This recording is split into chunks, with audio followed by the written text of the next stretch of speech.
حضرت موسی در دل خود گذرانیدم پروردگارا برای ما جنت میگویی، نعمتهای جنت میگویی و من میدانم که پیغمبرهای تو همه وارد جنت میشوند، منم از آن جمله. لکن من در جنت همراه کی هستم؟ همراه کی هستم در جنت و همسایگی کی در من قرار دارم؟ خداوند ندا کرد موسی تو همراه یک قصاب در جنت سکونتی میکنی و هم صحبت میشه. حضرت موسی میگه در حیرت افتادن قصاب؟ گفتن بله همراه یک قصاب تو در جنت همراه میشوی. حضرت گفتن اون قصاب کیست؟ گفتن در فلان شهر سکونتی میکنن. حضرت میگه از مکان خود سفر کردن و بر آن شهر رسیدن. نگاه کردن که یک قصاب عادی هست، عملش مثل عمل همین آدمهای عادی هست، دیگر هیچ عملی نداره. تا بیگاه میگن همین قصاب نظارت کرد، نگاه کرد. بعد این میگه بیگاه که شد حضرت موسی خودش رو معرفی نکرد، شناس نکرد، بلکه گفت مسافر آیا در خانه خود راه میدهی؟ ما مسافر هستیم. گفت بله البته به البته مرحمت گفته. از پس این قصاب میگه روان شد.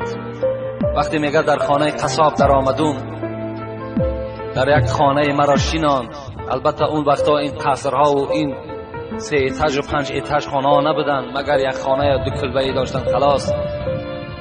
میگه شیناند و حضرت پیش از آن که نزد من دسترخوان پرتاید و آنچه در خانه دارد پیشنهاد کند، اولا نگاه کردم میگه در کنج خانه یک سبدی بود که پر از پخته بود و در داخلش میگه یک زنی خیلی برجا مانده افگار در داخل همون سبد بود.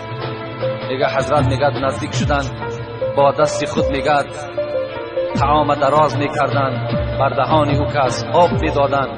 وقتی که سیر شد میگه دستش میگه مادر برداشت، یک دعای داد میگه و قصاب میگه از خانه بیرون شد. وقتی میگه این قصاب از خانه بیرون شد، من نزد سبد حاضر شدم و گفتم مادر السلام علیکم،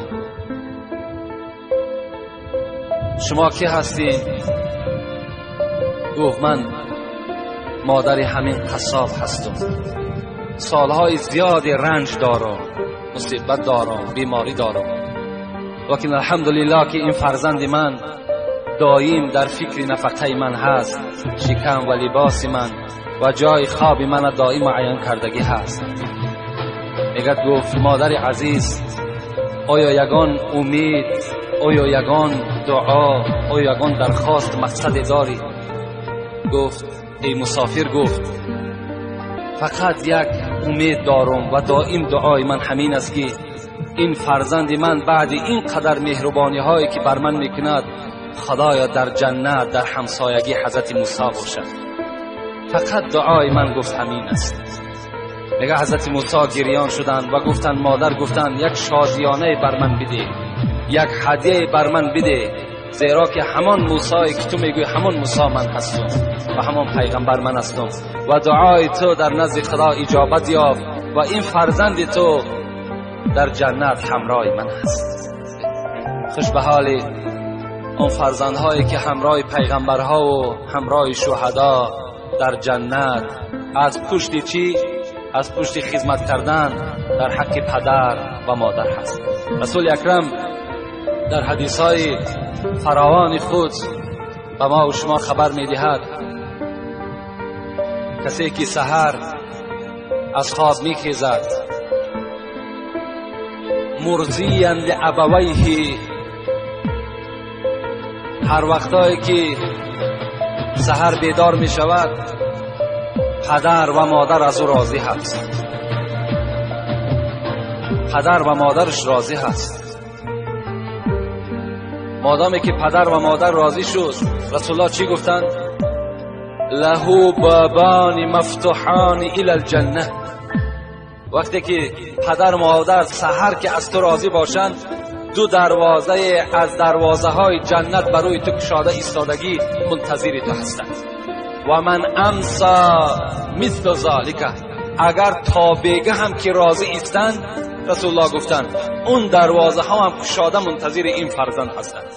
و این کان واحدا فواحد، رسول الله گفت اگر یک تش راضی باشد، یک دروازه جنت برای تو کشاده هست. و اگر شخص سحر میخیزد در حالتی که مسخیتا لابویه، پدر و مادر از او راضی نیست، یعنی با او فرزند قهری هستند یا ملال هستند، رسول الله چی گفتند؟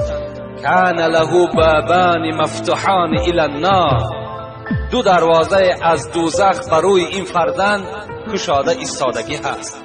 و من امسا مثل ذالک، اگر تا بگه این پدر مادر راضی نشد، اون دروازه های دوزخ برای این فرزند چی هستند؟ کشاده و منتظر این فرزند هستند. و این کان واحدا فواحد، اگر یکی همین هم غضبناک باشد، میگه ملال باشد، ناراضی باشد، یک دروازه دوزخ برای این فرزند منتظر است.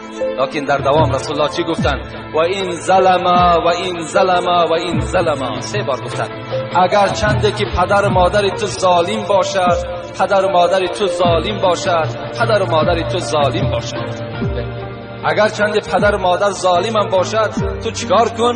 تو خدمتی در حق پدر و مادر برای خود روا ببین و خدمت از اونها کنده نکن. زیرا خدا را بین در سوره همین لقمان و ما و شما چی میگوید؟ امروز بسیار جوان ها میآیند پیش ما، سوال میکنم پدر من فلان گپ گفت، آیا من در همین گپ خلافی اگر پدرم کار کنم چی میشود؟ خوش به حالشون که سوال میکنند و جواب خودشون هم میگیرند. خداوند در قرآن به ما و شما تذکر میدهد، میگوید و این جاهداک علی ان تشرک بی ما لیس لک به علم فلا تطیعهما و صاحبهما فی الدنیا معروفا.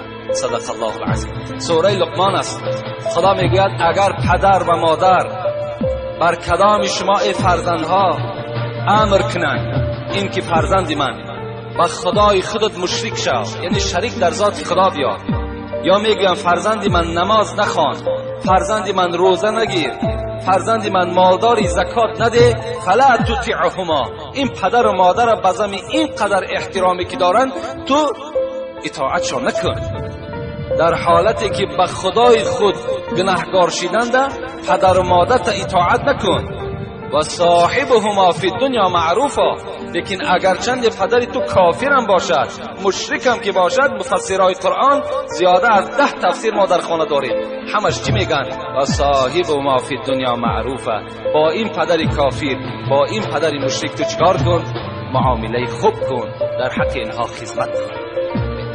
و در بین باز چکار میکنی؟ همون پدر و مادر که وقتی خدمت کردی، مهربانی کردی، شاید که چکار کند؟ شاید که این هم باز در دلش خداوند یک ترحم و در دلش خدا یک توفیق جایگیر کند و باز به سوی اسلام چکار کند؟ رجوع کند از حساب خدمت شما.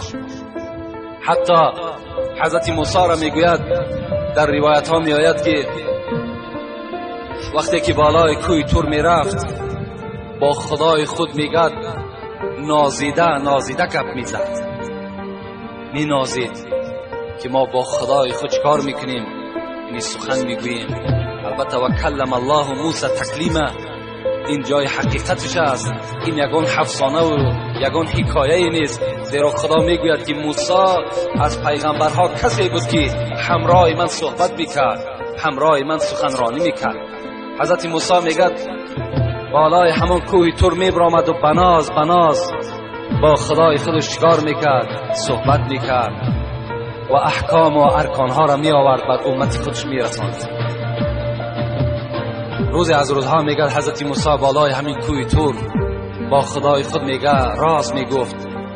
خداوند خطابش کرد، موسی گفت تا امروز اگر یاد داشته باشی تو بناز گپ میزدی، می نازیدی، از امروز اعتباراً نزد خدای خودت با ادب باش، احتیاطانه گپ بزن، زیرا تا امروز مادری تو زنده بود از پسی تو دعا میکرد پروردگارا فرزندی من وقتی که نزد تو میآید مبادا بنده هست، یک لغزش میکند، سهو میکند، خدایا تو این را ببخش و بر این غضب نکن.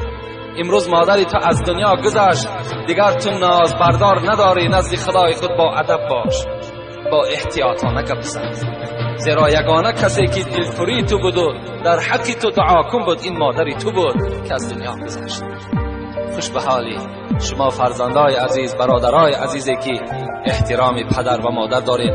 کدام شما اگر با پدر و مادر ملالم که باشین امروز چیکار کنین؟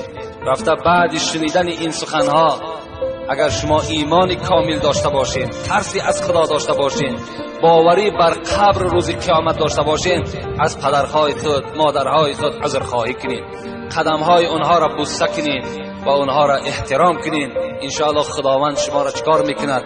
همه گناه شما را مغفرت میکند.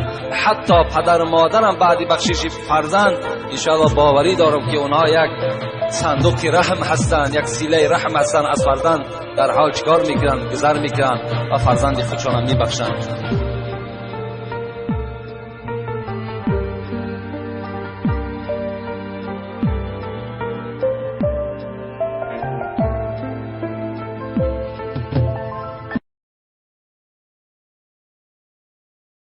حضرت موسی